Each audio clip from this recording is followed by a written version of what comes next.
Hello everyone, मैं संतोष sir. आज मैं फिर आपके लिए इंग्लिश ग्रामर का एक इम्पॉर्टेंट टॉपिक लेकर आया हूँ, जो न सिर्फ 8th स्टैंडर्ड से 12th स्टैंडर्ड के लिए बल्कि कॉम्पिटिटिव एग्जाम्स के लिए भी बहुत यूजफुल रहता है। तो आज का हमारा टॉपिक है एज वेल एज, जिसका मतलब होता है साथ ही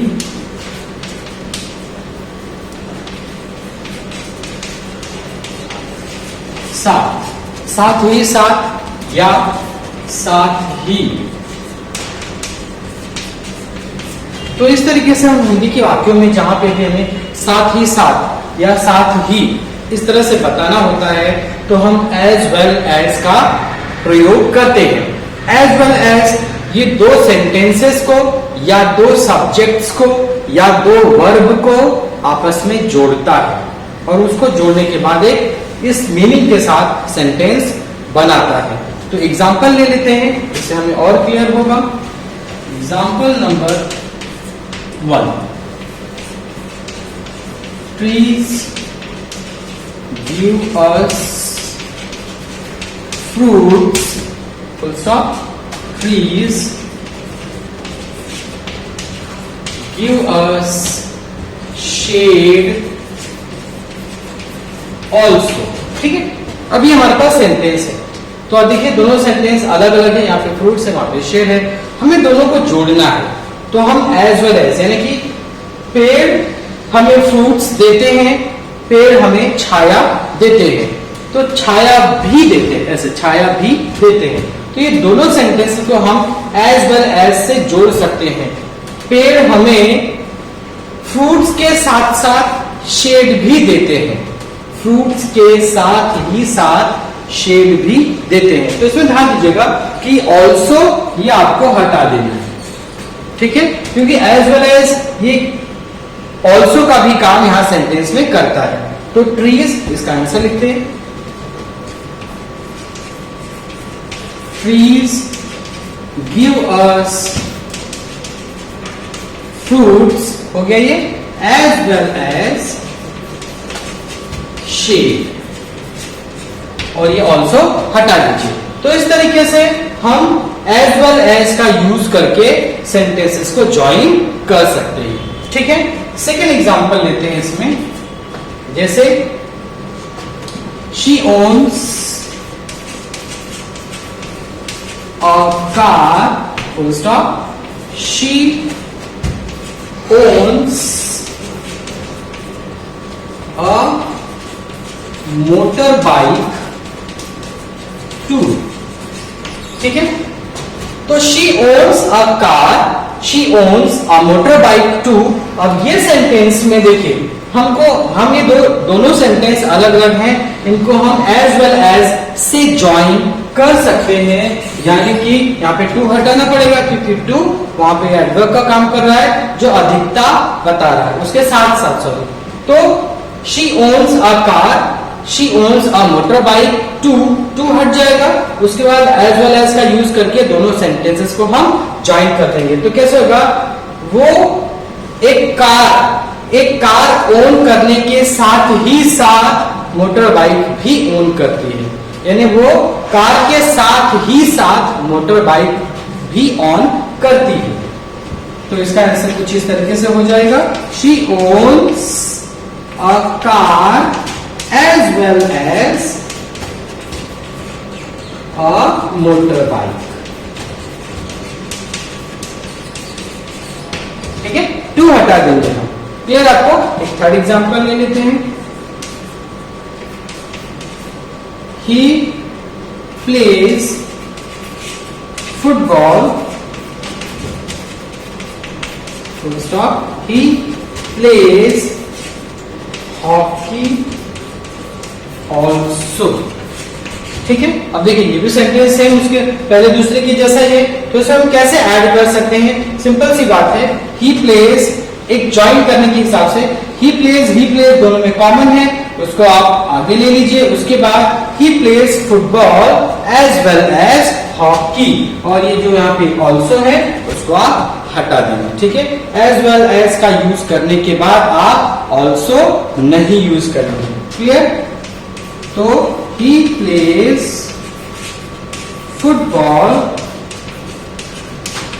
एज वेल एज हॉकी, ठीक है। तो ये इस तरीके से हम साथ ही साथ एज वेल एज का यूज करके सेंटेंसेस को ज्वाइन कर सकते हैं।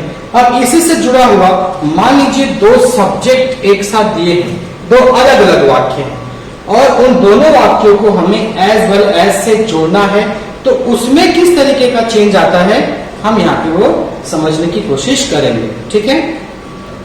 तो यहां ध्यान दीजिए, अब ये सेंटेंस में Maya is studying for the test full stop, her friends are studying for the test. अब देखिए यहाँ पे दो अलग अलग सब्जेक्ट्स हैं, तो मान लीजिए अगर जब दो अलग अलग सब्जेक्ट होते हैं तो वहां हमें किस बात का ध्यान खास तौर पर रखना पड़ता है।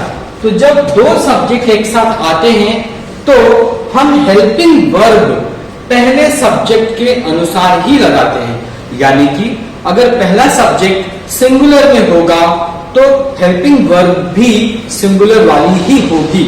पहला सब्जेक्ट अगर प्लूरल में है तो हेल्पिंग वर्ब भी प्लूरल वाली होगी। इसमें सेकेंड सब्जेक्ट चाहे सिंगुलर में रहे चाहे प्लूरल में रहे, इससे सेंटेंस में कोई फर्क नहीं पड़ता है हेल्पिंग वर्ब में, ठीक है। तो इस सेंटेंस को करते हैं, आपको खुद ही समझ में आएगा डिफरेंस। तो देखिए Maya is studying for the test as well as her friend, तो यहाँ पे दो अलग सब्जेक्ट है, Maya as well as her friends, क्योंकि दो अलग सब्जेक्ट है तो हम इनको एक साथ ले रहे हैं। बाकी चीजें कॉमन है तो उसको हम सेंटेंस के लास्ट में रखेंगे। और answer is Maya as well as her friends is studying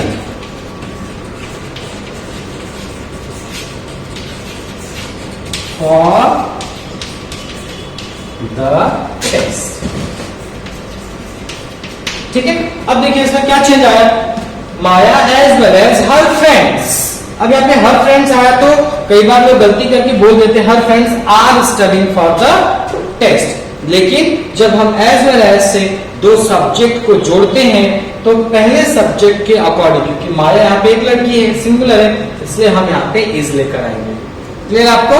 तो इस चीज का आपको खास ध्यान रखना है ग्रामर में भी, क्योंकि कॉम्पिटिटिव एग्जाम में इस तरीके के सवाल पूछे जाते हैं तो उसमें अक्सर लोग गलती कर देते हैं, भाई दो लोग हैं, दो अलग लोग एक से ज्यादा हो गए तो हेल्पिंग वर्ब आर वाला यूज करेंगे, नहीं, इसमें रूल सिंगुलर वाला है, यानी सब्जेक्ट पहला वाला सब्जेक्ट सिंगुलर, हेल्पिंग वर्ब आप सिंगुलर वाली ही लगाइए, ठीक है। इसमें सेकेंड सब्जेक्ट से कोई खास मतलब नहीं होता है। आगे सेंटेंस लेते हैं हम। आई होप आपको ये अच्छे से समझा होगा, आप वीडियो पॉज कर करके इसका स्क्रीनशॉट लेकर के अच्छे से समझ सकते हैं।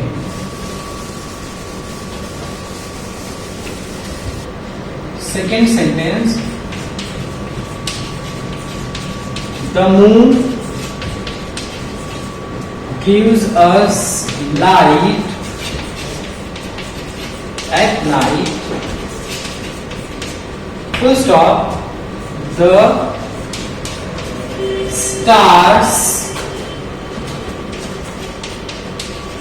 give us light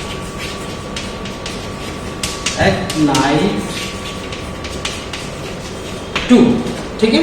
यानी कि the moon gives us light at night, full stop, the stars give us light at night too, okay. तो सबसे पहली बात तो ये टू हट जाएगा, और सेंटेंस क्योंकि दो अलग अलग सब्जेक्ट हैं तो उनको हमें जोड़ना है एज वेल एज से, और हेल्पिंग वर्ब सब्जेक्ट के अकॉर्डिंग ही लगाना है। तो इसका आंसर किस तरीके से बनेगा, the moon as well as the stars. अब बताइए हेल्पिंग वर्ब कौन सा आएगा, यहाँ पे मैं किसका इस्तेमाल करूं, ये गिव में लिखा जाएगा या गिव्स लिखूं, सिंगुलर है ना, सब्जेक्ट यहाँ पे द मून एक है, स्टार्स तो बहुत सारे हैं, तो सिंगुलर के हिसाब से the moon as well as the stars gives us light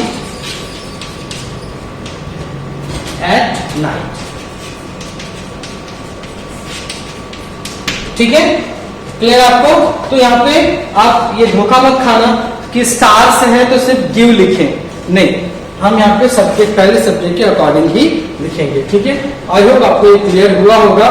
इसमें खास दिक्कत लोग वर्ब हेल्पिंग वर्ब में ही करते हैं, तो उस पर आप विशेष ध्यान दीजिए कि हम अपने पहले सब्जेक्ट के अकॉर्डिंग ही हेल्पिंग वर्ब यूज करते हैं। क्लियर आपको? थर्ड एग्जांपल लेते हैं।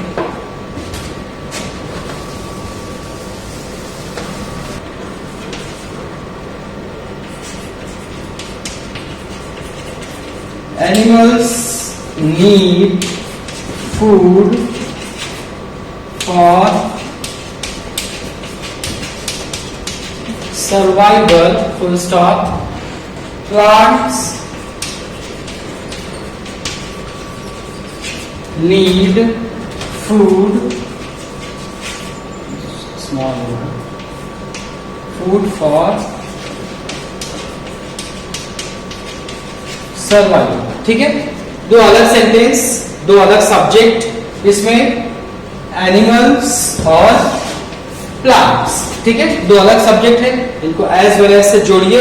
और क्योंकि सब्जेक्ट पहला सब्जेक्ट प्लूरल में है तो हेल्पिंग वर्ब में हम नीड्स नहीं करेंगे, हम नीड ही लिखेंगे। किस तरीके से बनेगा? एनिमल्स एज वेल एज, यानी जानवरों के साथ साथ प्लांट्स को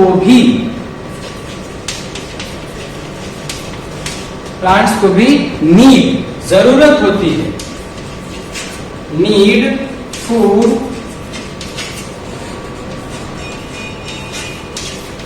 फॉर सर्वाइवल।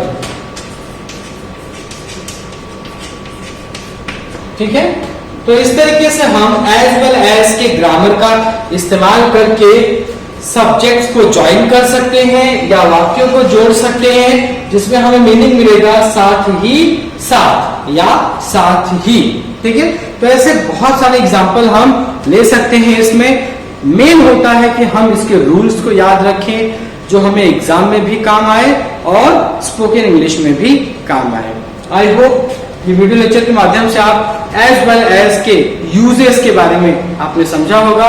वीडियो आपको अच्छा लगे तो लाइक कीजिए, शेयर कीजिए, सब्सक्राइब कीजिए। Thank you everyone.